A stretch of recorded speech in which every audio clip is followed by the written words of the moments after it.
নিশা ঘৰত সোমালে চোৰ ঘৰখনত চোৰে বিচাৰি নাপালে কোনো মূল্যৱান সামগ্ৰী চোৰে দেখা পালে বিছনাত শুই আছে এগৰাকী মহিলা ঘৰত একো মূল্যৱান সামগ্ৰী নাপায় বিছনাত শুই থকা মহিলাক চুমা খাই উভতিল চোৰ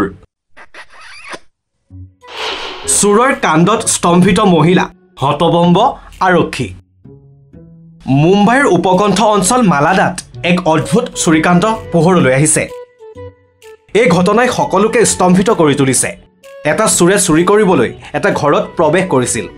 কিন্তু কোনো মূল্যৱান বস্তু বিচাৰি নোপোৱাৰ পিছত তেওঁ এক অনন্য পদক্ষেপ গ্ৰহণ কৰিলে চুৰিৰ উদ্দেশ্যেৰে চোৰটোৱে ঘৰত প্ৰৱেশ কৰি দেখিলে যে ঘৰত কোনো মূল্যৱান বস্তু নাই ইয়াৰ লগে লগে চোৰেৰ চকুত পৰে এগৰাকী মহিলা যিগৰাকী মহিলা বিছনাত শুই আছিল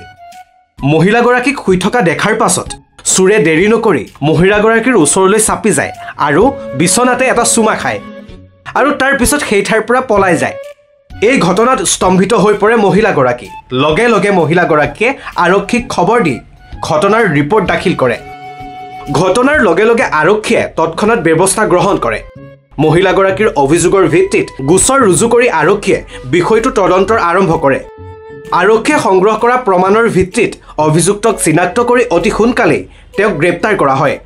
লগতে অভিযুক্তৰ বিৰুদ্ধে উপযুক্ত আইনী ব্যৱস্থা গ্ৰহণ কৰা হ'ব বুলিও আশ্বাস দিয়ে মহিলাগৰাকীক নিশা ঘৰত সোমালে চোৰ ঘৰখনত চোৰে বিচাৰি নাপালে কোনো মূল্যৱান সামগ্ৰী চোৰে দেখা পালে বিছনাত শুই আছে এগৰাকী মহিলা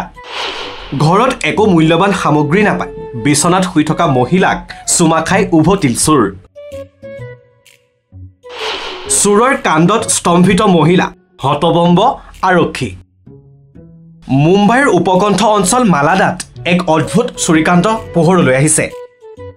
এই ঘটনাই সকলোকে স্তম্ভিত কৰি তুলিছে এটা চোৰে চুৰি কৰিবলৈ এটা ঘৰত প্ৰৱেশ কৰিছিল